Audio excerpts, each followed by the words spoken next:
Good morning, everyone. My name is Lewis, as I'm sure you guys have known from my previous presentation.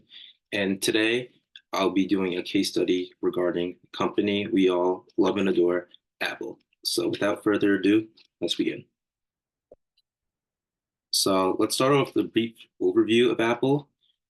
Apple was founded in 1976 by Steve Jobs and Ronald Wayne, and their first product was the Apple One in 1976, and that was a breakthrough in personal computing. And in 1977, that led them to launch the Apple II, which truly revolutionized the industry, making Apple a household name. And in the 1980s, Apple introduced the Macintosh, which is the first personal computer with a graphical user interface, which further cemented its reputation, Apple as an innovator. In the late 1980s and early 1990s, however, there were challenging times for Apple, marked by internal struggles and a declining market share. And this led to Steve Jobs leaving the company in 1985. Although those were pretty rough times for the company, in 1997, Steve Jobs returned as the CEO and saved Apple from near bankruptcy.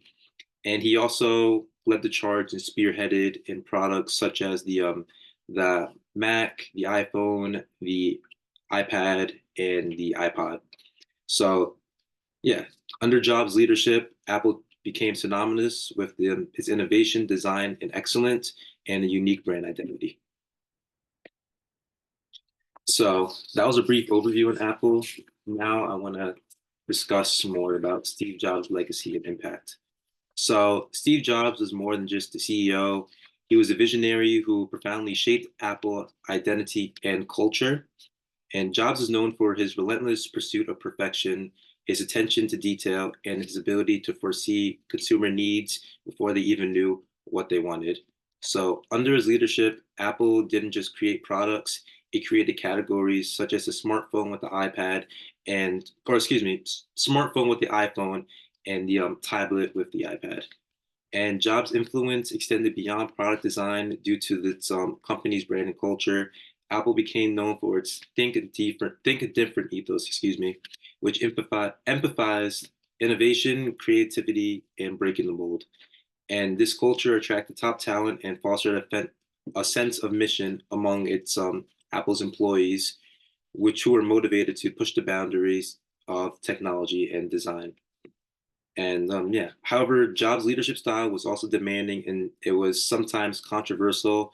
He was known for being a tough leader, sometimes abrasive, who demanded the best from his team.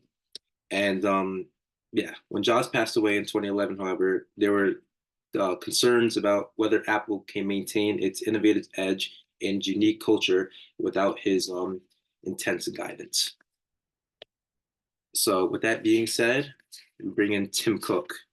Tim Cook succeeded him as Apple CEO, and yeah, he was more than CEO, more than a CEO. However, he was the face of Apple, who was also a visionary whose influence was deeply embedded in the company's DNA. Tim Cook wasn't an outsider to the brand of Apple. He had been there since 1998 and served as the COO, and was appointed CEO in August 2011, a couple of months after Steve Jobs had passed away. And the first major challenge Cook faced was maintaining Apple's reputation for innovation.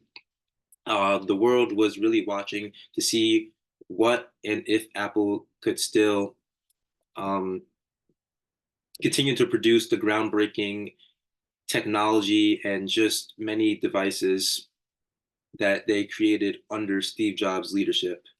And there was skepticism at first about whether Cook, who was known for his more operational expertise, if he could inspire the same level of creativity and innovation that Jobs was able to under his tenure.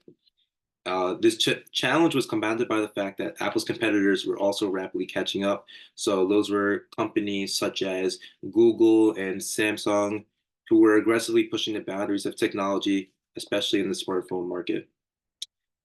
Another significant challenge was managing Apple's brand identity. Apple's identity was so closely tied to Jobs that there were concerns that the brand might lose its unique appeal without him. And Cook had to carefully carefully navigate, the transition, honoring Jobs' legacy while also establishing his own brand as a leader. So now I want to discuss the internal managerial labor market. So as I mentioned in the previous slide, and as we all know, Tim Cook did precede or succeed Steve Jobs as the CEO, but when it came time to choosing a successor, why did they do that? So as I said, first, Cook had a deep understanding of Apple's operations, culture, and strategic goals. Having joined Apple in 1998, he had been instrumental in optimizing Apple's supply chain, which became one of the most efficient supply chains in the world. And his operational expertise made him an ideal candidate, more like the prime candidate, to maintain the company's operational excellence that he displayed through his years. And so, yeah, promoting from within also provided continuity during a time of potential instability. Apple was at a critical juncture at the point where Jobs passed away, and bringing in an outsider could have disrupted the company's momentum that they had prior. So by choosing Cook, Apple signaled to its employees, investors, and customers that the company was still in stable hands. But there were also potential drawbacks from this decision. One of the risks were the internal promotion is potential for complacency. An internal candidate might be less likely to challenge the status quo, which could limit the company's ability to innovate and adapt to the challenging market conditions. As I mentioned, his competitors such as Google and Samsung just didn't want to remain complacent there. And additionally, Cook faced the daunting task of constantly being compared to Jobs. So the media and public were very quick to scrutinize quite literally every single move that Cook had made, often questioning if he could ever live up to the great legacy that Steve Jobs had left behind. So now we'll discuss the cultural evolution under Cook. So there are differences between Tim Cook's leadership and Steve Jobs' leadership. So one of the most notable challenges under Tim Cook's leadership has been the development or the evolution of Apple's corporate culture. So as I mentioned, Steve Jobs was a very rugged, tough leader who would often get on his employees. That's not the type of leader Tim Cook was. In contrast, Tim Cook fostered a more collaborative and inclusive culture at Apple, and he is known for the very opposite of Jobs, his calm demeanor and his focus on operational efficiency, given his background. So, under Cook's leadership, Apple has become more transparent, both internally and externally. Sorry. Both internally and externally. And this is evident in the way Cook communicates with its employees, stakeholders, and the public. He's also placed a greater emphasis on social responsibility, making Apple a leader in areas such as environmental sustainability and diversity. And I would say one of the key cultural shifts under Cook has been the increased emphasis on teamwork. Cook has encouraged cross-departmental collaboration, breaking down the silos that sometimes existed under Jobs. And this approach had been instrumental in driving innovation and has allowed for a more diverse set of ideas and perspectives to influence product development. So lastly, we'll discuss the evaluation of Tim Cook's leadership. Financially, Apple has thrived under Cook's leadership. And in 2018, Apple had become the first US company to reach a market capitalization of $1 trillion. And by the year 2020, just 2 years later, it had doubled that to $2 trillion. And then in terms of product innovation, Cook has overseen the development and launch of successful new products. Some of that being the Apple Watch, which was introduced in 2015 and has kept on increasing since. And I believe it's on the Apple Watch Series 9 now. But regardless, it has become the best-selling smartwatch in the world. It is now a key component of Apple's ecosystem. And the introduction of the AirPods and the continued evolution of the iPhone have also helped Apple maintain its position as the top leader in consumer technology. And while that may be good, under Cook's leadership, there has still been challenges. Some critics argue that Apple under Cook has been more focused on incremental improvements rather than groundbreaking innovations.